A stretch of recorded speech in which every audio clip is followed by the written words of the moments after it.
নমস্কার বন্ধুরা, job in YouTube চ্যানেলে তোমাদের সকলকে স্বাগতম। তো বন্ধুরা, আমি আজকে যে বিষয়টা নিয়ে আলোচনা করব সেটা হলো আইবিপিএস আরআরবি গ্রামীণ ব্যাংক রিক্রুটমেন্ট 2024। অর্থাৎ আরআরবির যে গ্রামীণ ব্যাংক, ঠিক আছে, সেই গ্রামীণ ব্যাংকের কিন্তু নিয়োগ কিন্তু শুরু হয়ে গেছে 2024-এ আরও। অর্থাৎ এখানে কিন্তু অফিসিয়ালি নোটিফিকেশান জারি করে দিয়েছে। তো তোমরা যারা এই গ্রামীণ ব্যাংক জিনিসটা কিন্তু জানো না, তোমরা জেনে নাও। গ্রামীণ ব্যাংক কিন্তু নামটা শুনতে গ্রামীণ মনে হলেও এখানে কিন্তু তোমাদের যে সমস্ত জায়গায় পোস্টিংগুলো থাকবে সেটা কিন্তু শুধু গ্রামে নয়, সেটা কিন্তু শহরেও থাকতে পারে। এবং বিভিন্ন রকম কিন্তু ব্যাংক আছে গ্রামীণ ব্যাংকের আন্ডারে। তো তোমরা যে কোনো গ্রামে হোক বা শহরে হোক, যে কোনো জায়গায় কিন্তু একটা ভালো ব্যাংকে কিন্তু তোমাদের নিয়োগ হয়ে যেতে পারে। এবং কিন্তু তোমাদের সেখানে স্যালারিও কিন্তু একটা হাই মাপের স্যালারি থাকবে। তোমাদের মিনিমাম কিন্তু 45K-র মতো কিন্তু স্যালারি থাকবে। তোমরা 45,000-এর মতো কিন্তু স্যালারি তোমরা জয়েনিংয়ে পেয়ে যাবে। তাহলে তোমরা বুঝে নাও যে গ্রামীণ ব্যাংক নামটা শুনলেও কিন্তু স্যালারির দিক থেকে কিন্তু একদম ভালো মাপের একটা স্যালারি তোমরা পেয়ে যাচ্ছ। তো সেক্ষেত্রে কিন্তু একটা ভালো অপরচুনিটি তোমাদের কাছে। তো তোমাদের কী কী এডুকেশন কোয়ালিফিকেশান লাগছে, পোস্ট কত থাকবে, কবে থেকে অ্যাপ্লাই শুরু, সব কিছুই কিন্তু আমি ভিডিওটিতে আলোচনা করব। তো অবশ্যই ভিডিওটি স্কিপ না করে তোমরা পুরোটা দেখো। তো এখানে দেখে নাও যে আইবিপিএস আরআরবি গ্রামীণ ব্যাংক নোটিফিকেশান 2024, এটার যে এডুকেশন কোয়ালিফিকেশান সেখানে কিন্তু তোমাদের মিনিমাম গ্র্যাজুয়েশন কিন্তু চাওয়া হয়েছে, ঠিক আছে। অর্থাৎ কিছু কিছু পোস্ট রয়েছে যেখানে কিন্তু গ্র্যাজুয়েশনের উপরেও কিন্তু আরও কিছু বার্তা ডিগ্রি চাওয়া হচ্ছে, ঠিক আছে। কিন্তু মিনিমাম তোমাদের যেটা হচ্ছে চাওয়া হয়, মানে কিছু কিছু পোস্টে সেগুলো কিন্তু হচ্ছে তোমাদের গ্র্যাজুয়েশন, ঠিক আছে। তো মিনিমাম তোমাদেরকে গ্র্যাজুয়েশন থাকতেই হবে, যে কোনো একটা ব্যাচেলার্স ডিগ্রি তোমাদেরকে থাকতেই হবে, ঠিক আছে। এবং তোমাদের ভ্যাকেন্সি এখানে দেখে নাও 9,995টা, একটা ভালো মাপের কিন্তু তোমরা ভ্যাকেন্সি এখানে পেয়ে যাবে, ঠিক আছে। 9,995টা কিন্তু তোমাদের ভ্যাকেন্সি এখানে পেয়ে যাবে। এবার স্পেশাল পোস্ট, অর্থাৎ যেটা বললাম যে এখানে তোমাদের মিনিমাম কোয়ালিফিকেশান গ্র্যাজুয়েশন চাওয়া হয়েছে। অর্থাৎ যেই দুটো পোস্টের ক্ষেত্রে তোমাদের এই গ্র্যাজুয়েশনটা শুধুমাত্র চাওয়া হয়েছে, সেগুলো হচ্ছে এই অফিসার অ্যাসিস্ট্যান্ট, ঠিক আছে, এবং হচ্ছে অফিসার সেল 1। অর্থাৎ এই দুটি যে পোস্ট, এক্ষেত্রেই শুধুমাত্র তোমাদের গ্র্যাজুয়েশনটা চাওয়া হচ্ছে। তো এই স্পেশাল পোস্টগুলো ছাড়াও, ঠিক আছে, আরও যে সমস্ত বিভিন্ন পোস্ট আছে, যেমন ধরো অফিসার সেলেরই 2, অফিসার সেল 3, এই সমস্ত যেগুলো পোস্টগুলো রয়েছে সেখানে কিন্তু এই গ্র্যাজুয়েশন ছাড়াও কিন্তু আরও বার্তা সেখানে ডিগ্রি চাওয়া হচ্ছে। সেই জন্য এই দুটো পোস্ট তোমাদের জন্য যেটা সবথেকে ভালো পোস্ট, ঠিক আছে, যে শুধুমাত্র গ্র্যাজুয়েশন চাওয়া হচ্ছে, সেটাই তোমরা দেখে নাও, ঠিক আছে। তো সেখানে অফিসার অ্যাসিস্ট্যান্টে তোমরা কিন্তু 5,585টা কিন্তু ভ্যাকেন্সি পেয়ে যাবে, এবং অফিসার সেল 1-এ কিন্তু 3,499টা তোমরা ভ্যাকেন্সি দেখতে পেয়ে যাচ্ছ, ঠিক আছে। এরপর দেখে নাও তোমরা এজ রিল্যাক্সেশনটা, ঠিক আছে, সরি এজটা। তো অফিসার যে এজটা আছে, ঠিক আছে, অফিসার অ্যাসিস্ট্যান্টের যে এজটা, সেখানে কিন্তু 18 থেকে 28 বছর বয়স অবধি তোমরা আবেদন করতে পারবে, ঠিক আছে।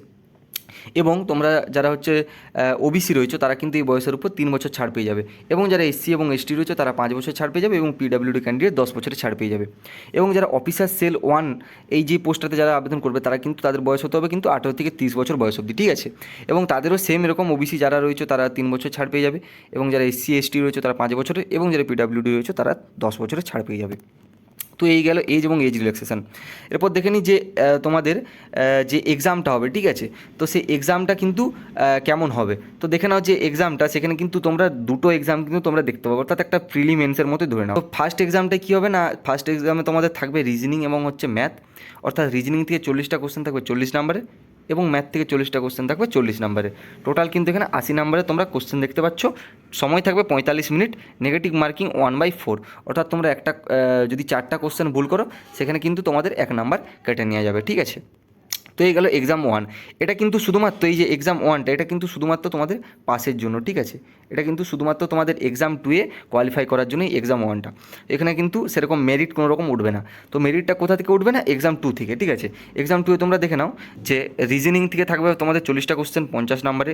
অর্থাৎ এক একটা কোশ্চেন তোমরা 1.25 করে কিন্তু এক একটা কোশ্চেনে তোমরা এখানে নাম্বারিং পেয়ে যাবে, ঠিক আছে।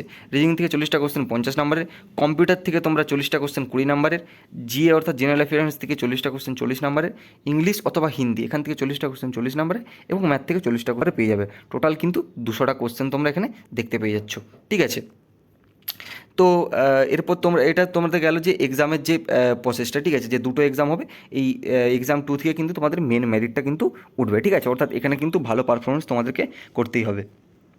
তো তারপর আমরা দেখে নেব যে তোমাদের অ্যাপ্লিকেশন ফিসটা কত নেওয়া হচ্ছে কাদের কাছ থেকে, কেমন, ঠিক আছে। তো অ্যাপ্লিকেশন ফিস তোমরা যারা এসসি এসটি এবং পিডাব্লিউডি রয়েছে তাদের কাছ থেকে কিন্তু এখানে 175 টাকা ধার্য করা হয়েছে, এবং যারা আদার্স রয়েছে তাদের কাছ থেকে 850 টাকা, অর্থাৎ জেনারেল ইডাব্লিউএস ওবিসি তাদের জন্য কিন্তু 850 টাকা ধার্য করা হয়েছে। এরপর কিন্তু তোমরা দেখে নাও যে অ্যাপ্লাই ডেটটা, ঠিক আছে। তো অ্যাপ্লাই ডেটটা কিন্তু তোমাদের বলে দেওয়া আছে এখানে কিন্তু 7 জুন 2024 থেকে কিন্তু অ্যাপ্লাই শুরু হয়ে গেছে, ঠিক আছে। অর্থাৎ 7 জুন 2024 থেকে 27 জুন 2024 অবধি অ্যাপ্লাই কিন্তু চলবে, ঠিক আছে। অর্থাৎ জুন মাসে 7 তারিখে অ্যাপ্লাই শুরু হয়ে গেছে এবং 27 তারিখ অবধি চলবে। তো তারপর তোমরা দেখে নাও যে এক্সামটা, যে প্রিলিমিনারি এক্সামটা, ঠিক আছে, অর্থাৎ যে এক্সাম 1টার কথা বললাম, এটা কিন্তু তোমাদের প্রায় আগস্টের দিয়ে কিন্তু কন্ডাক্ট করানো হবে, ঠিক আছে। এবং যে তোমাদের মেনটা অর্থাৎ যে এক্সাম 2টা, এটা কিন্তু তোমাদের অক্টোবরের দিয়ে কিন্তু কন্ডাক্ট করানো হবে, ঠিক আছে। অর্থাৎ সেপ্টেম্বর অক্টোবর দিয়ে কিন্তু কন্ডাক্ট করানো হবে এই এক্সাম 2টা।